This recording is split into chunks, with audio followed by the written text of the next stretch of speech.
Dot dot dot more. Oh, you found it. You found it. I found it. I found it. Right. Hello, hello, hello, hello. Welcome to the next episode of Eat, Move, Win and the musings of a bullshit queenager. Today we have a bit of a different theme, different setup, logistics. We're going to do it's going to be a it's going to be a bonus episode, and it's based around the most common questions that myself and Coach Clara get about all things hormones, fat loss, exercise, nutrition, general stuff. So if any of you have heard or watched us do an Ask Us Anything before, you know that this potentially might get into the realms of ridiculous or hilarious or another word nonsense, yeah. But at the very backbone of what we're trying to do here is share our experiences and our knowledge and real life, what works versus what it says in a textbook, because they can be two very opposing things. And our goal when we're working with clients is to help them create a realistic and sustainable approach to a healthy lifestyle, one that they can stick to, because it's all very well and good saying, yeah, go and eat clean, don't have any processed foods, exercise 5 days a week. But when you're running a business, you've got 3 kids and, you know, a life to live, that's not sustainable for most people. So, anything you want to add, young Clarabelle? Yeah, I suppose what I would add is that we've both been there and done it as well. So we've both got our own story. So although we talk the talk, we've also walked the walk as well. And continue to walk the walk, because we're not. We do. Neither of us are perfect at all. Yeah, neither of us are Instagram we are perfect models. because we are amazing. Like, we are like our best versions of ourselves, but we don't eat chicken, rice and broccoli every single meal, and we don't abstain. Can't remember the last time I ate kale. Never, because it's disgusting. Why would you do that? But we do turn up for ourselves, we do train, and we don't always love it. So we're in a good position. We are the very first people to, this is a big one actually, and it's probably a question that, it's not necessarily a question that ever comes up because nobody really thinks about it as in a question form, but we are the first people to recognize our own bullshit. Yeah, because we've got each other. No, but it's like, you know, and probably to the detriment of it, like ourselves, going it right. I say to myself quite frequently, Emma, that's an utter bullshit excuse that you're given for not doing X, Y, and Z. Get over yourself and just do it. You're not special. So yeah, that's a key part. Right. Okay. So what? We're good at that. We're good at keeping it real with ourselves and each other. Well, you have to, like, and you know what? It doesn't have to be all serious. Like, being healthy doesn't have to be, it's not about sacrifice, and it's not about giving up all the fun things in life. Yeah, there's probably elements of compromise. And that's a bit of a mindset shift, first of all, is going, right, if you're in this place where you think you have to be all or nothing and you have to sacrifice cake, chocolate, crisps, fun, socializing, meals out, then you're doing it wrong. And that's probably like, if you're in that headspace, you're like, well, it's not the right time for me because it means I have to sacrifice all the things, then it's never going to be the right time until you shift that mindset into well, if I want X, Y, and Z, like to wear the size 10 jeans or to do the competition or whatever it is, then there is some things you have to compromise on, but you should not be sacrificing life. And if you're the type of person that thinks it's acceptable to wait until the time is right, you should probably know that the time's never going to be right. No, if you're going to keep believing that, time's never going to be right. No, because like chances are, if you're listening to this, then you're probably 40 plus, like, or at least late 30s. And if you're been in a place like, say, right, take the January 2023. This is my year. This is the year I'm going to stop hiding my body. This is the year that I'm going to prioritize myself. This is the year I'm going to feel amazing. I'm not having another summer like picking my clothes that are too tight off my belly. But you've not done anything yet because you've been too busy. your life is busy. Like Mhm. lives are busy. You're not going to suddenly go, all right, I've got a 4-month period there where literally nothing is happening, because like if we've got kids, business, job, all the things, then, and that's actually the best time to do something that's in real life, doing your real life experiences, because the rest of your life is going to be real life experiences, and it needs to be adapted to fit for that. So yeah. And here endeth our TED Talk. It's not really, we've only just started. Just behave, go live your life, make some sacrifices, be happy. I thought you were going to say, see you later. Go and make some sandwiches. Don't make sandwiches. Or do make sandwiches. Sandwiches are awesome. Right. Okay. I've got, right. How do you want to do this? Right. I'm going to present the question, and Clara is going to start us off, and then it'll turn into an absolute rabble. And if you can then distinguish whose voice is who, then you might understand what we're talking about. So brilliant. If you can. If you can, then you could maybe try slowing it down if you've got the settings on whatever you're listening to it on. Right. This is probably the biggest one.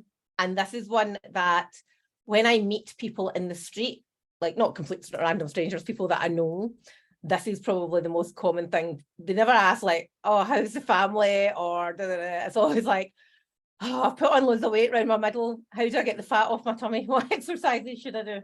Like, genuinely, I do get asked that in the street. So, Clara, over to you. So the question is, how do I get rid of fat around my tummy? Yeah. Okay. So the first thing you do is separate getting rid of fat and having abs. The second thing you do is absolutely accept that if you're going to get fat off your body, it is not your decision. You have absolutely no fucking say of where it's going to come off. That's Mother Nature has not served us particularly well here. Like, we all want to be able to pinpoint exactly where fat comes off. I would love fat to come off my thighs and my calves. That's going to be the last place it comes off. You could, in theory, do 1,000 calories worth of sit-ups and it'll come off your chin. Like, if that's where it's going to come off, doesn't matter if you have been target muscle growth. Of course, you can target fat loss. You cannot target. And this is something that I talk to my late coach. She retired today, but I talk about this quite a lot. So when I lose weight, it often comes off, or when I lose fat, often comes off my face, and I look really gaunt, and it comes off my arse. And as you know, I trained so hard to have an arse. I worked so hard to have an arse. And when I'm in growth, I'm like, yes, this is brilliant because I've got glutes. Yes, I might have a bit more chin than I want. And then it comes off, and it comes off the chin, it comes off the face, and I look quite gaunt. But it always comes off the arse first, way before it comes off my tummy. Oh, gotten. And that's coming from someone who lives and breathes nutrition, lives and breathes health. It happens to me too.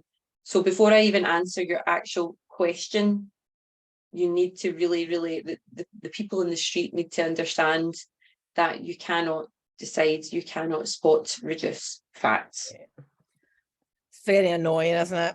Very annoying. And the thing is, where most people want to lose fat from is areas that they don't like, and that's the areas where there's probably a higher concentration of body fat, typically tummy, thighs, backs of arms. So what can happen is, like, you start doing the things, you start eating in a calorie deficit, you start training a little bit more, and you might notice areas of your body is losing fat, like your face, like your chin. For me, it's kind of across the top of my chest, kind of collarbone area. And that's because there's a lesser concentration of body fat in these places. So when you do lose some body fat, it's more noticeable in these places because you'll see more bones jutting out, or you'll see more muscle definition underneath. Sexy décolleté. Yeah, that's what it's called, like clavicle.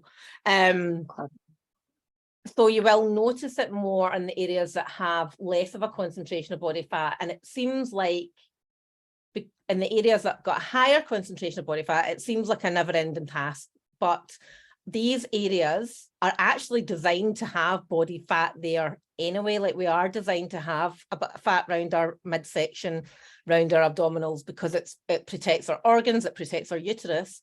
And we are supposed to have fatty bits on our butts and fatty bits on our boobs. That's how female form is made up. So it can seem like, oh, this fat is never going to go away, but it can actually be reducing. But because it's a higher concentration in that place, you might not notice it as much. And that's where I think a lot of people get stuck, is going, well, this isn't working, there's no point. Yeah. Or if they do it for like a week and they don't practice consistency. But see, to actually answer the question, if we change the question from how do I get rid of my tummy fat to just how do I get rid of fat, then it's actually less exercise, it's more foods. It's practicing a calorie deficit. It's night and day easier to create a calorie deficit by concentrating on nutrition than it is movement. Yeah. And I suppose like the one, it's a bit of a silver bullet, but it's not a very fun silver bullet. If we drink a lot, it does tend to go straight to our tummy. So we can look at what we're drinking and how much we're drinking. So She beer, doesn't for mean example. water, by the way. She does mean alcohol. I mean alcohol, yeah. So beer and wine does tend to go straight to the gut. And it also sits quite low. The reason why it becomes more noticeable in our 40s as well is as our hormones are fluctuating, which tends to start from about age 30 onwards, our fat distribution pattern changes, which ultimately means that with the varying amounts of estrogen primarily that we get, it means that where you might never have been bothered by fat in your tummy all through your 20s, all through your 30s, it tends to then go on round the midsection, like you might hear it called the menal middle. It tends to go on the side of the thighs, and it tends to go in the back of the arms, which are affectionately known obviously as bingo wings. So the fact that the fat comes on there is because of hormonal changes. And that some people don't get it. Most people do notice a thickening of the waist. But because it's because of hormone changes, it doesn't mean to say that it's not reversible. Like it absolutely is. And I think that's one of the things that I see quite clearly from people, is that, well, there's no point, this is just hormones and this is how it's going to be. And it's not, it doesn't have to be that way. Yes, adaptations and compromise do need to happen, but it can change. And we've got the proof of that left, right and centre. The hormones might bring it on, and maybe you can't stop that happening in the first place, but once you see that early warning indicator or that medium warning indicator, you can reverse it. Yeah, absolutely.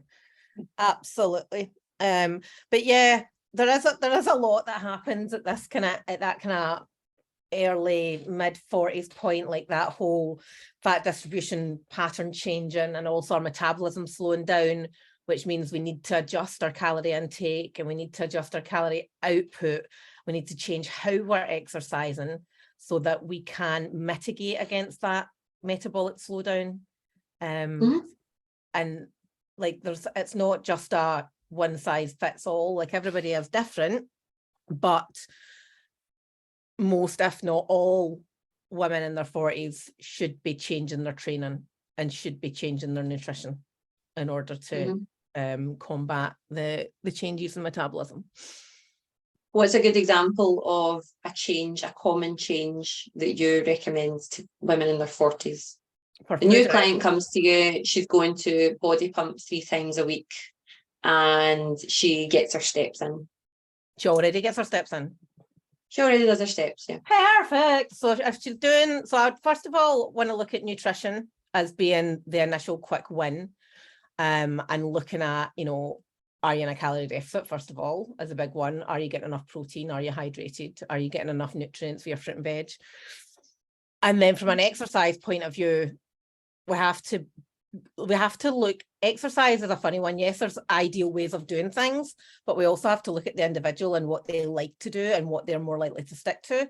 So if somebody loves body pump, I'm not going to tell them to stop doing body pump, But I would be recommending that actually for better results, you maybe want to take 2 of those body pump sessions and go and do some slower, heavier lifting so that you're not constantly got a higher heart rate, that you're actually going and you're really pushing your muscles to do lift heavier things with better form. Now, I know Les Mills instructors are actually quite good at form, but doing high reps of lighter weights isn't necessarily the best thing for you in your 40s. You want to be doing heavier weights, lower reps, so you're building strength, you're building muscle mass.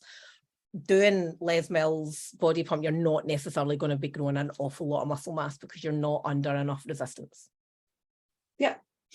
She's like, tick in the box, gold star, well done. Yeah, well done, Emma. Yes, agree. I agree completely. But and it's an interesting one because so many people do go into body pump and they're like, I'm going to do this because I want to grow muscle.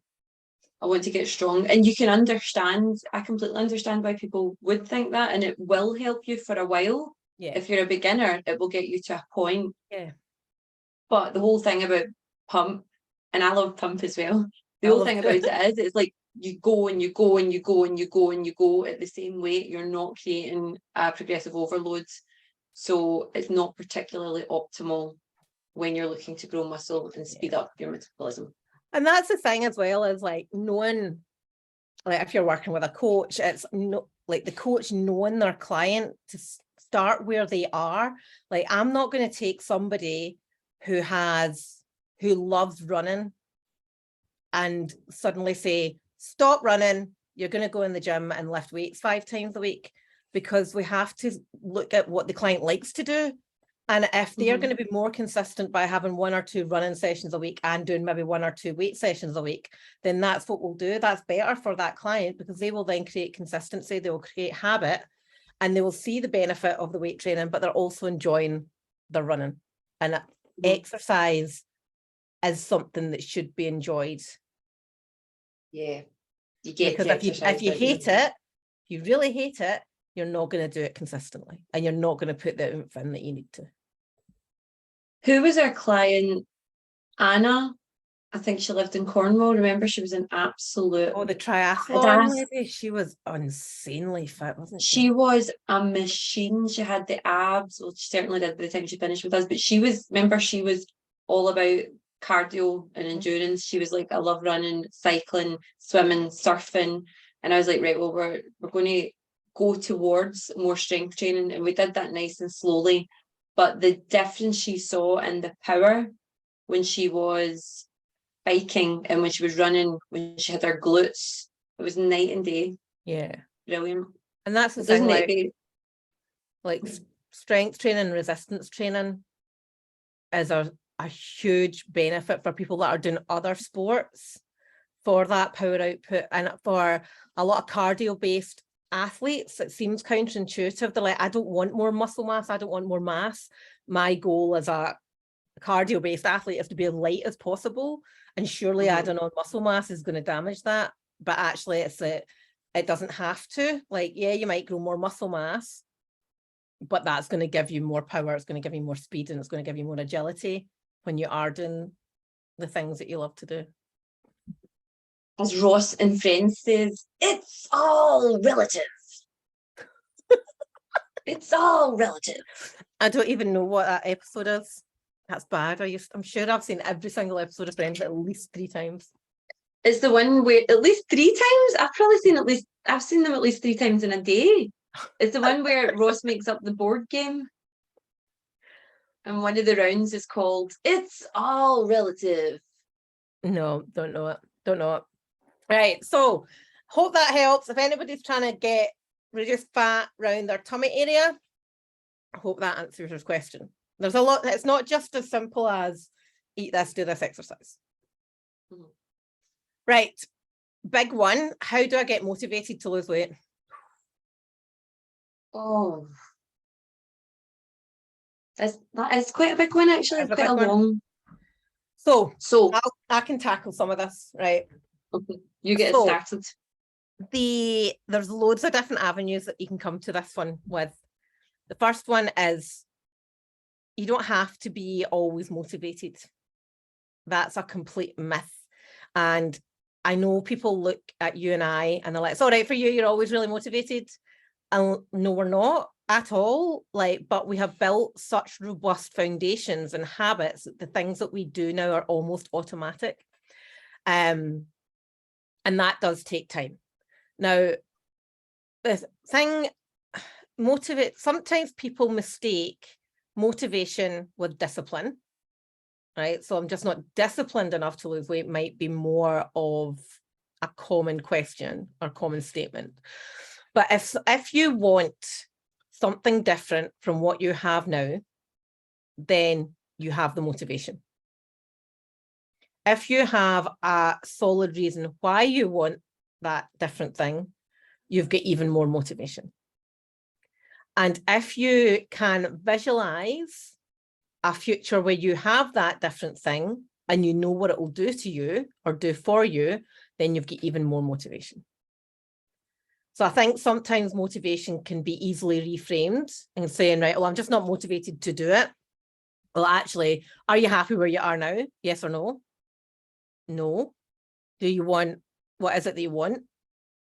That's the fundamentals of goal setting. Like, what is it that you actually want? So there you start getting the motivation. And when we start telling ourselves, I'm not motivated enough, your thoughts become reality. So if you're thinking that you're not motivated enough, then you're not. You're giving yourself permission to not even try. Yeah, it's giving yourself permission to say, oh, well, there's no point in even trying, right? But if you think about it and going, right, okay, well, if I want something different and I know why I want something different and I know that it's going to change my life by an X, Y, and Z way, then that is motivation. The next step is putting the actions in place to do the things. And that's where people fall down because they wait until they're, right, that's it, I'm on it. And normally that's that moment of, right, that's it, I'm on it, comes from a specific pain point, like you can't get your jeans on, or you look at yourself in the mirror and you're horrified with how you look, or somebody's passed a comment on something like, or your kid is prodigying the tummy and said, are you having a baby, mommy?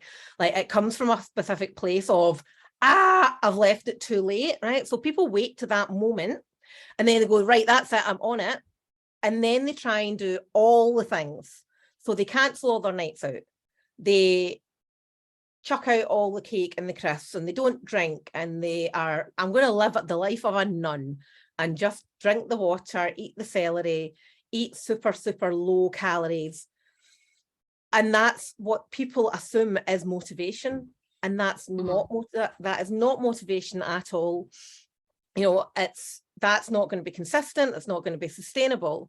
So when people fall off that perfectionism bandwagon and they suddenly go back to eating a sandwich or they go back to having a can of juice or, you know, something that isn't what you would assume is perfection, then they go, oh, well, I've lost all motivation. I just can't stick to anything. And it's nothing to do with motivation. It's to do with getting the actions, doing the right actions at the right time in a way that you can continue doing. Yeah. And that's why we shouldn't ever rely on being motivated. Because what happens if you never get motivated? What happens if you never go, right, that's it? Yeah. You might not. It becomes that self-fulfilling prophecy as well, doesn't it? Like, I've tried everything, nothing works. Yes. You've tried everything for a week. Because it's easy to do it when you're in the mood. But what about when you're not in the mood? And I really, really don't think the culture of like booties and fasting and quick fixes, that doesn't help at all. That is wrecking people's value on their health, and it's destroying people's ability to be consistent with change. Yeah. So, and ultimately it's ruining people's metabolism. It's fucking up people's hormones left, right, and centre. Yeah, absolutely. And like some of them are getting people accidentally pregnant as well. Have you heard about this one? No. The diarrhea tea was, people were taking it, and the whole theory of it was like you take a cleansing one at night and then you take one that's like a purge in the morning, and people were like pooping out their contraceptive pills. Oof. Have a cup of slimming tea, get yourself pregnant. Yeah, that's did we just talk about counterintuitive a minute ago? Yeah, so I think it's you know, sometimes we get so caught up. Like there was a book that came out last year, I think it was, maybe the year before, and it was the 800 calorie keto recipe book, right? And the principle was you're eating 800 calories a day, and it was super low carb. And you're just like, this is not a normal way to eat. And I think a lot of people, we get so caught up in like how clickbaity can we make this? How sexy can we make this? And we forget to look at things with a common sense, from a common sense place, and going, is this something that I can do for the next 2 years? And you can't eat 800 calories a day keto style for 2 years without damaging your internal organs in some way. I think so much of the clickbait stuff as well gets caught up with like, this is how we survived for thousands of years. This is how humans were designed. And you're like, the mortality, people were dying at 30. Oh, yeah, people were dying at 30. We didn't have jobs. We didn't need to be awake. We didn't need to be, well, we didn't need to be awake, but you know what I mean? We didn't need to be living the lives, the very fast lives that we're living now. we didn't have cookers. We didn't have fridges. We did have cattle. We did have cattle living in our living rooms. That would be kind of You would love that, wouldn't you? I would absolutely love that. I would actually just get rid of my entire family and fill it with cows. My house full of cows. Like, bye. Dale and Archie can go and live in the caravan, and I'll have a herd of cows in my living room. Hi, friends. The cow lady. Hi, friends. Love it. Absolutely love it. Yeah, so motivation has become a little bit of a misnomer. Don't even know if that's the word, but it's motivation is having the desire for something different. Knowing why you want something different gives you a little bit more motivation, and that's the thing that keeps you going when you go, oh, it's cold outside, or I can't be bothered, or I'm tired. Mm-hmm. I would argue as well that, like, see the person that's having this conversation with you, so I'm guessing they're probably on a call with you to learn about what you do, and they say, oh, I'm not sure I'm motivated to do this. My counter would be the fact that they're on that call means that they are motivated. Mm-hmm. There has been a pain point at somewhere, or there's been a conversation with a doctor, or there's been a something that's made them book that call in the first place. Yeah. And it is that, I don't like this phrase necessarily, but it is a bit of a limiting belief. Like, if I keep telling myself that I'm not motivated, then I don't have to be motivated. Mm-hmm. Like, and there's elements of that whole, not people lying to themselves about what they want, but it's that kind of, well, what is the end result? What is the goal? Oh, it doesn't really matter what I weigh. It doesn't matter what clothes size. I just want to be really healthy. And you're like, well, you're not telling me the truth. Like, you actually do have a more specific goal than that. And when you start pinpointing the specifics of what it is that you want, that in itself can give you more motivation. Yeah. So it's normally not motivation that's the problem. It's normally consistency and discipline that is the problem. Yeah. Yeah. And consistency isn't being perfect over a long period of time. Consistency is having the ability to say yes to things and no to things. And that's all that part of the compromise piece. Yeah, moving away from all or nothing, moving away from an angel Monday to Thursday and a fiend at the weekend. Yeah. And just treating yourself with a bit more kindness and a bit more discipline. I know. And that whole all or nothing thing is probably the number one issue that I see with women in their 40s, because they tend to be, really used to being in control, like really used to doing things really well. Like, they've got their business under control, lovely families, nice lifestyle, jobs are going really, really well, and everything is looking absolutely, from the outside in, you're looking and going, oh, what an amazing life they've got. But when they can't keep in control of their nutrition, it really fries with their heads. And that whole all or nothing approach to nutrition and or exercise does work for most people up until this metabolic change and this hormone shift.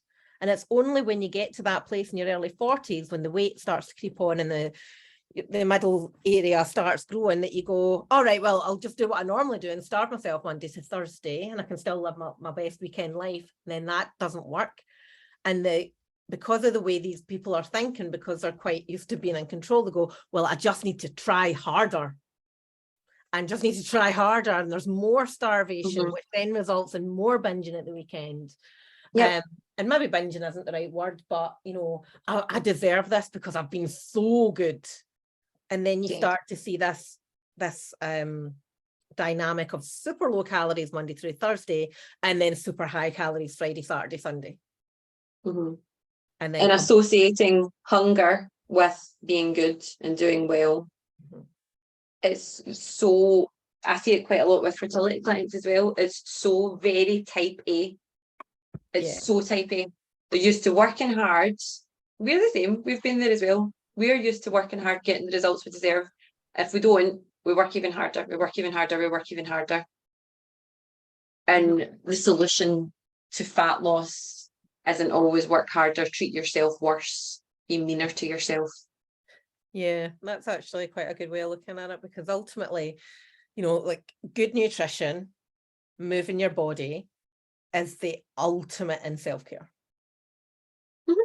Absolutely. Of course it is. Like, it's not going to the spa, it's not going for your massage, it's not going for your meditation session. It's what you put into your body and how you use your body. If you do them right, then you are looking after yourself. It's the 24/7, not the once a week. Yeah, absolutely. So that was a good one about motivation. Right, next question was about, should I do fasting? But I think we've maybe covered that as part of... No, you shouldn't. No. I think we have. No, the end. We've actually had a few clients that have come to us who have been in a place where they regularly would fast, and it would normally be I'm not eating till 12 noon, and then I'm going to finish eating by 7 o'clock or 8 o'clock in the evening. And I couldn't even tell you how many. It's quite a few. And out of all of those few, only one that's been suitable for.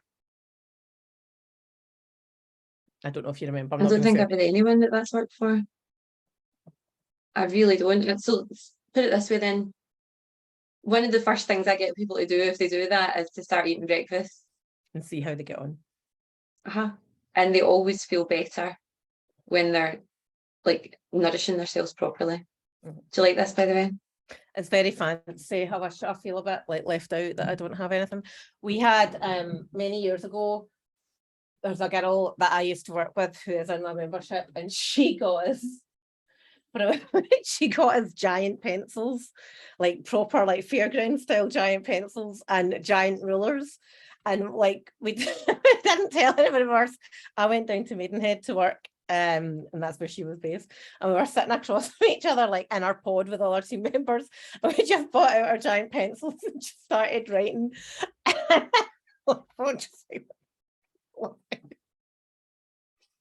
Oh dear, fun. I know who you mean, and I know what height and size she is, and I know what height and size you are, so this is making it all so much funnier as well. Oh, it was absolutely hilarious. Anyway, right, another question, right? So should I do fasting? Probably not.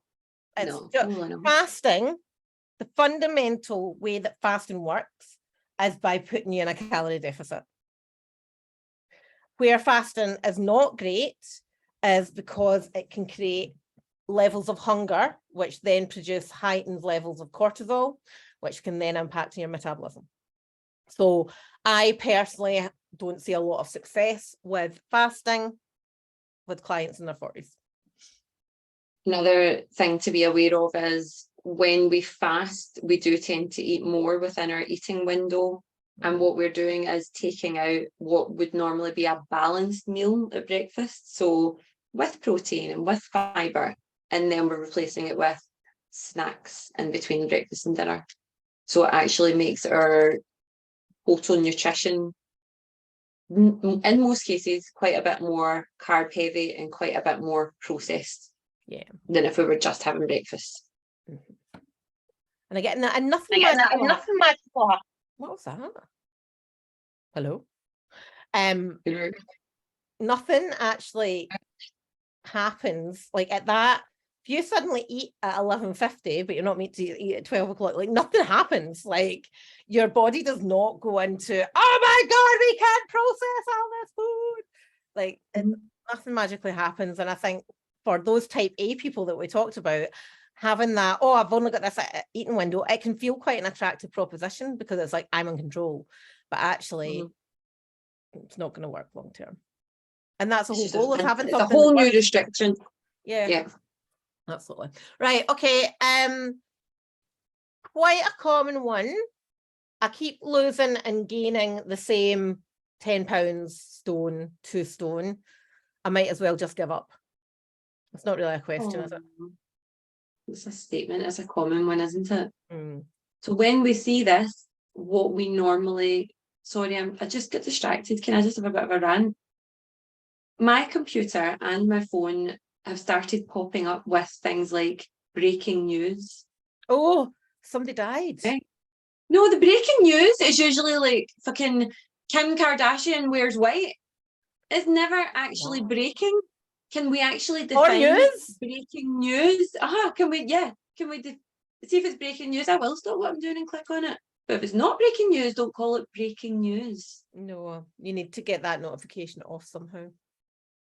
I'm still trying to figure out how to get my monitor to turn on when I turn my computer on. I still literally need to do the baby gorilla dance every time, like plug it in, plug it out, hold that out, give that a wiggle, a wee blow. This monitor's only about 4 months old. No, that's not right. One of my clients correctly pointed out the other day that it's probably just a dodgy HDMI. Yeah, it could be. So you might want HDMI certainly isn't 4 months old. Oh, that's hilarious. Oh, hilarious. Right. So I keep losing and I keep gaining the same 10 pounds. Right. Will we do a wee bit of role play then? No.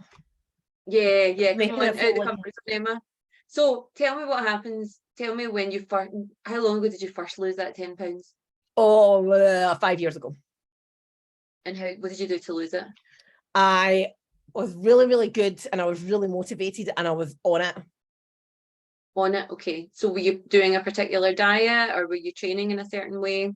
No, I wasn't snacking. I wasn't eating carbs and I was going to the gym 5 times a week. Brilliant. Okay. And how long when I go back to normal, I always regain the weight. Okay. And when you regain the weight, does the weight gain stop at the 10 pounds or does it go up a wee bit every time? No, it's a couple of pounds extra. Okay. So what do you think's actually going on there then? No, you can't ask me that because I do actually know what's going on there. I am paying you. As you don't tell me. Humor me. Right. So what is happening when this happens is, and I actually gave the game away by saying when I go back to normal. Right. And the whole key about sustained weight loss is creating a new normal. So if you're in this pattern of losing and gaining the same weight, that it actually starts with a mindset shift of saying, right, I need to create a new normal. How do I do that? And when you get to that place, rather than going, I need to be really restrictive for 2 weeks and just lose this half stone and then I go back to normal, you are going to regain that weight, but you are going to regain more. And especially as you get older and older, because your metabolism is slowing down. So if you go back to normal, your normal is being in a calorie surplus. And that gap of being in a calorie surplus is only going to get bigger unless you create a new normal, new habits, new nutritional habits, new lifestyle habits, new exercise habits. And when you get that shift in your head of, right, I need to step away from this all or nothing, perfectionism, strict dieting, whatever you want to call it. Mm-hmm. Did that repeat back to you?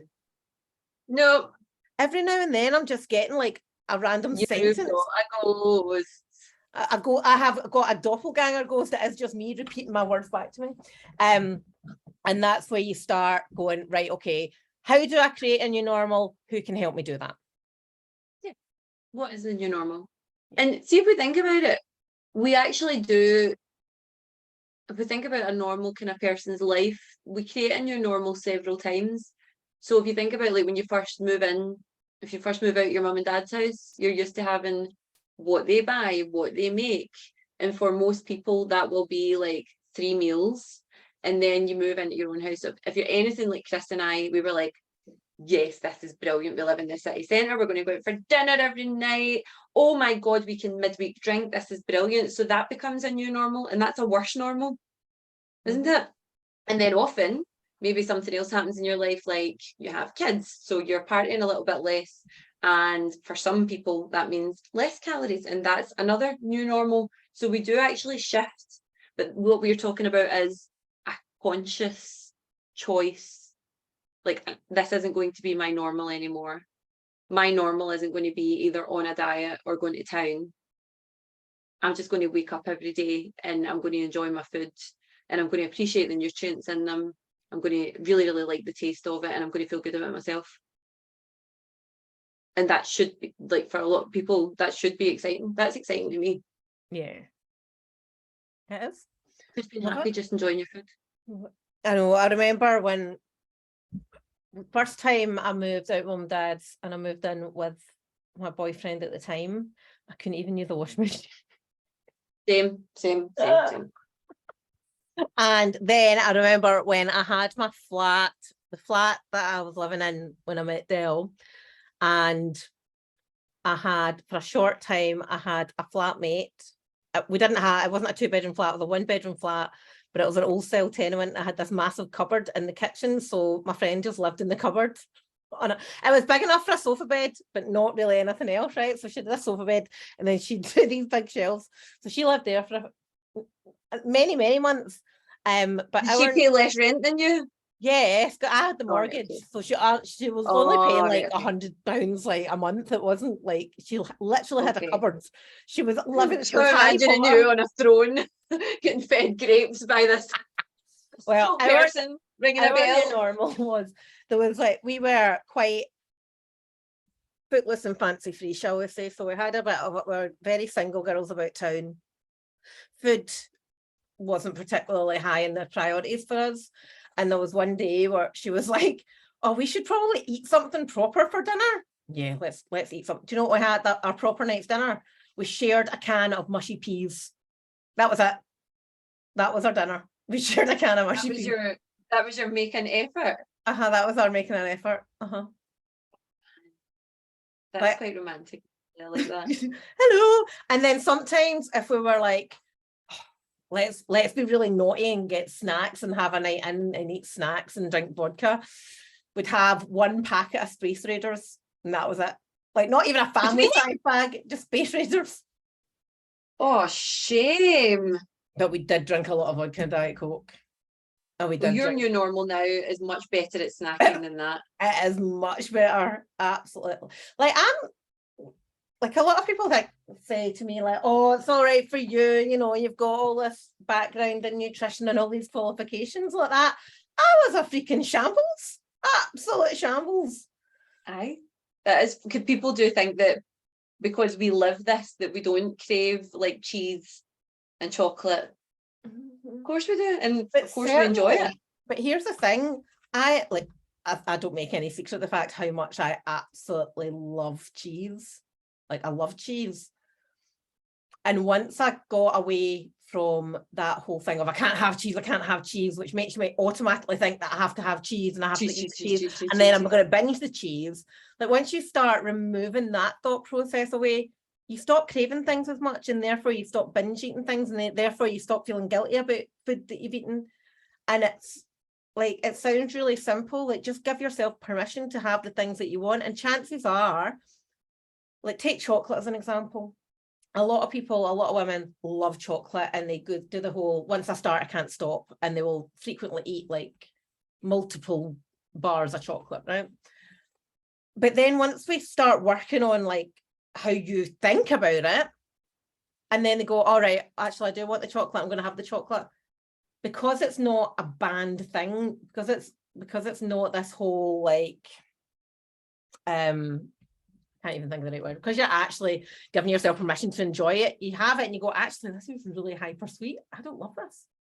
Yeah, takes the mystery away. It takes that whole like, I'm being bad.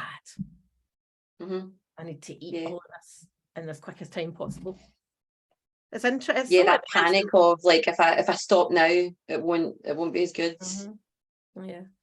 There's so much built into our psyche about food and what we believe to be true about food. So much. And most of it comes from like childhood or school. And sometimes things get better as we get older and sometimes they get worse. Yeah. There's a lot of unpicking. I was talking about limiting beliefs. It's funny because you said you don't like using that term, but I think limiting beliefs around food are absolutely fascinating. Yeah, no, the actual topic itself, like I absolutely love it. And like when I'm talking to friends or family and different types of conversations and people say things internally, I'm going, oh, that's a bit of a limiting belief that you've just brought up there. Like, oh, should I say something? That's a polite way of saying it. Internally, you're actually going, bullshit. Like that. Is that really true, or is that just something you're telling yourself? Is that really true, or is that just something you're doing? And we do it I do it all the time. Like I did it, somebody called me out not that long ago. And it's interesting because you're always like, oh yeah. When you're a coach, you love getting called out as well, don't you? Yeah. Because you're like, that's something I didn't know. Off a pop to journal on that one. Stop the clocks. That's magic. Absolute magic. Right. What time have we got till? Get 6 minutes. Oh, right. Okay. Right. This is a big question. I'm going to answer this one. I don't have the energy to exercise. Hugely common. Perimenopause, hormone changes impact our sleep, energy levels, all the rest of it. So very often we get to a point where can't be bothered, can't be arsed meal planning or meal prepping or exercising or doing all the things or even going for a walk, right? Again, we need to open up that circle and make some changes, because actually a lot of the reasons why you don't have energy is because of the food that you're putting in your body and the fact that you're not moving. So at some point, somewhere, you might have to suck it up a little bit and start moving. Go for a walk, drink more water, eat more protein, eat more fruit and veg, start making small changes in your nutrition that should naturally help you boost your energy levels. And by doing all those things consistently, you will see changes in your overall energy levels. There's a huge thing. Obviously, HRT can be a magic bullet for some people. For some people, it's not. So very frequently, I get people coming to me and they're like, I struggled with all this for a couple of years and I got HRT, hasn't done anything. And in actual fact, HRT probably wasn't the thing that they needed. It was lifestyle adjustments. Yeah. And that's where it's really exciting, because they are in your control.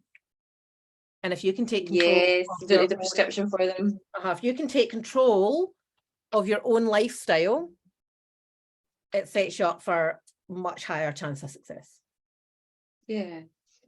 I think just being realistic as well. So like, so many type A women expect to make a change, and then they'll expect to be feeling really low, feeling exhausted, 2,000 steps a day, and then go from that to the next day, like, blasting this class, and they're brilliant at CrossFit, they're brilliant at this, they're brilliant at that.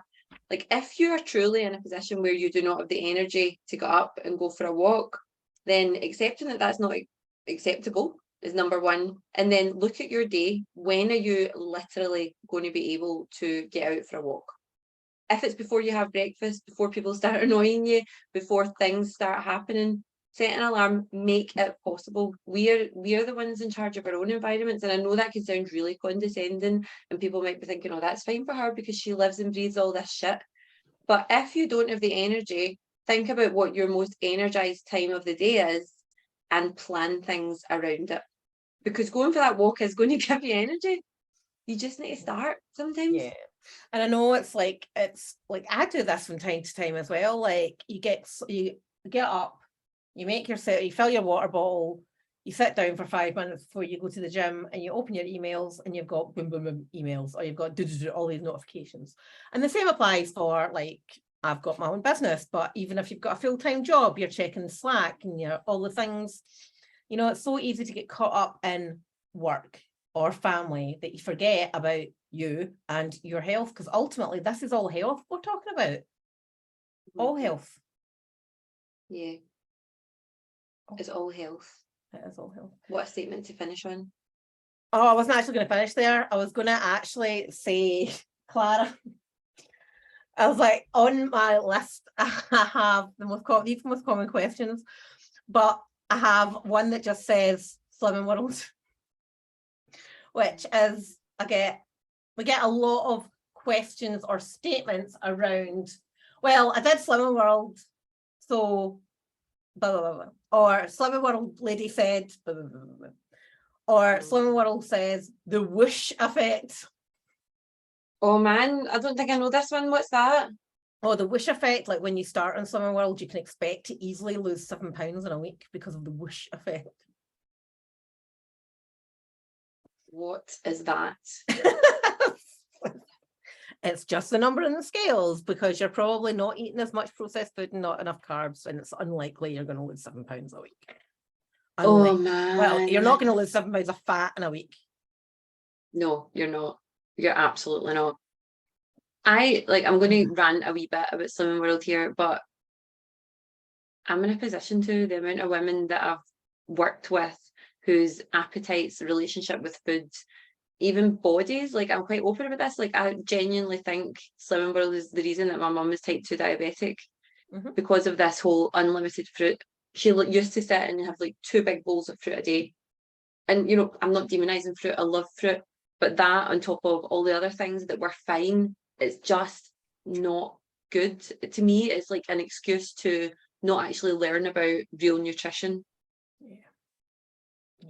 Referring to food as sins, or are they the points one? No, it's sins. It's sins. Yeah. And it was actually Slimming World. I've told this story before, but it was actually Slimming World that triggered me into getting educated about nutrition, which then resulted in me getting qualified, and then resulted in me going, right, I want to coach other people, that then resulted into this where we are now.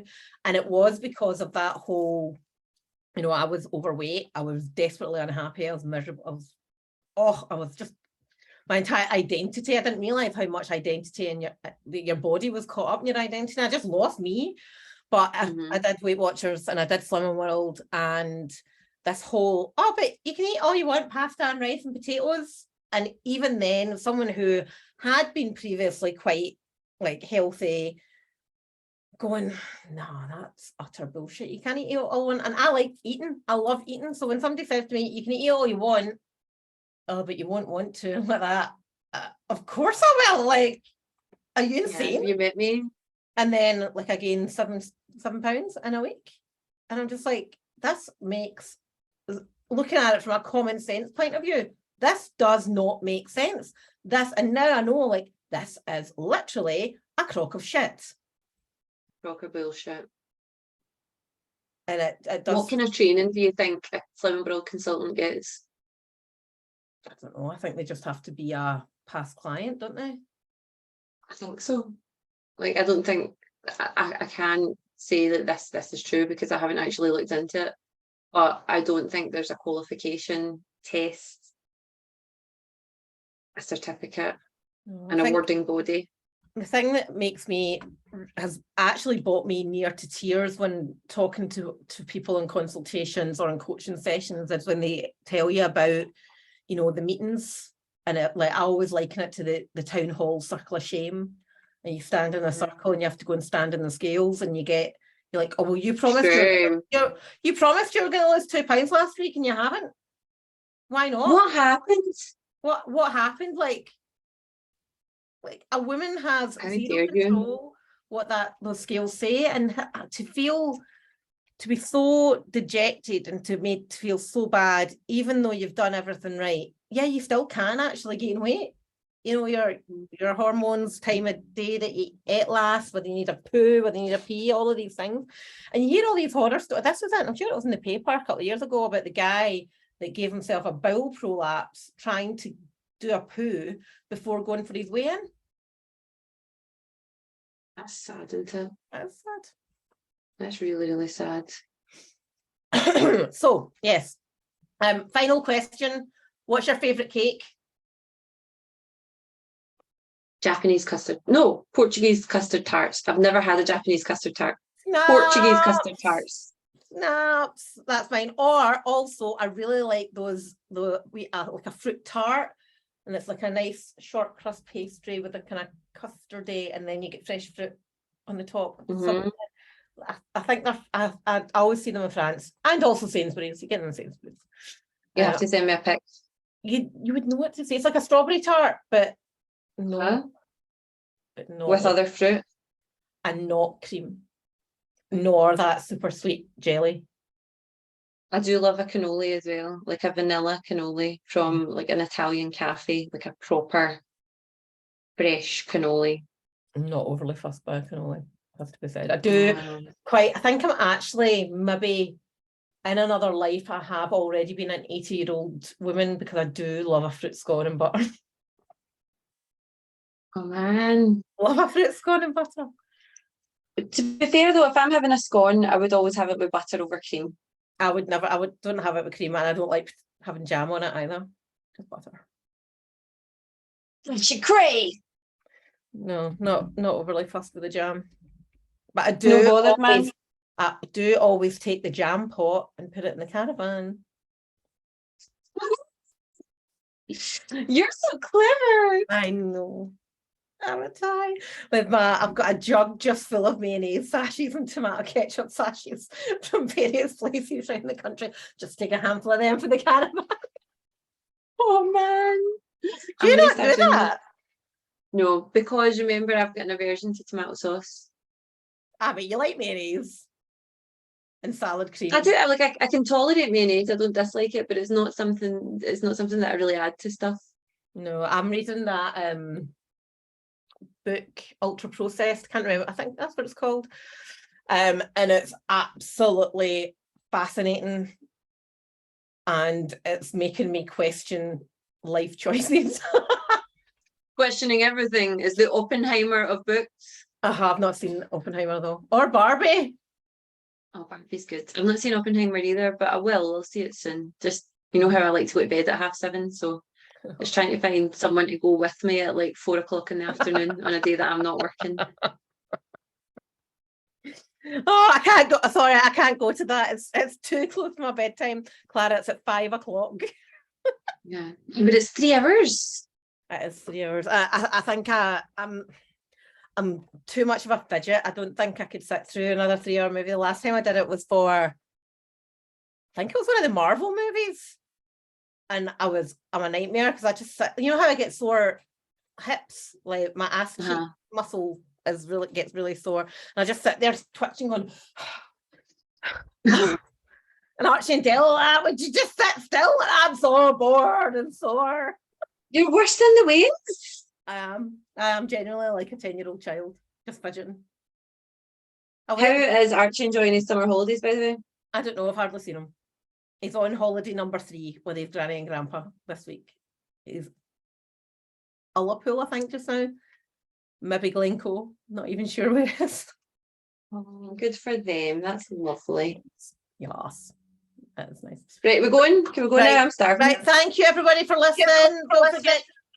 Don't forget to give us a like, a share, and something else, a follow, maybe. Don't know.